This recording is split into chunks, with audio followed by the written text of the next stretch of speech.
ఇక్కడ ఇటీవల వచ్చిన వర్షాలకి ఏలేరు రిజర్వాయర్ ఎగువన నిండిపోయి గేట్లు ఎత్తేస్తే అంత వరదకి ఉన్న కెనాల్ కెపాసిటీ తట్టుకోలేక సామర్థ్యం సరిపోక గండ్లు పడి మొత్తం రైతుల పొలాల మీదకి వచ్చిన పరిస్థితి.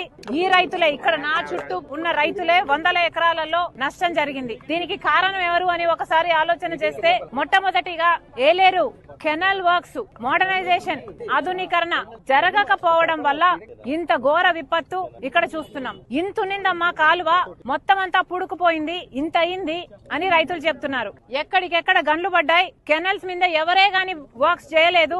పుడికలు తీయడం అయితేనేమి, గన్లు నింపడం అయితేనేమి, మోడర్నైజేషన్ అయితేనేమి ఎవరూ ఏది చేయలేదు. కాబట్టే ఈ రోజు ఇంత ఘోర విపత్తు అని ఇంతమంది రైతులు చెప్తున్నారు. 30,000 ఖర్చు పెట్టాం, మేమంతా కౌలు రైతులమే. కనీసం ప్రభుత్వం ఇచ్చే రైతు భరోసా అయినా, ఇన్పుట్ సబ్సిడీ అయినా ఏవి మాకు అందలేదు. కనీసం డబ్బులు వస్తే అప్పు తీర్చి కొంచెమైనా కుదుటపడేది, పాత అప్పులైనా తీర్చుకునేది.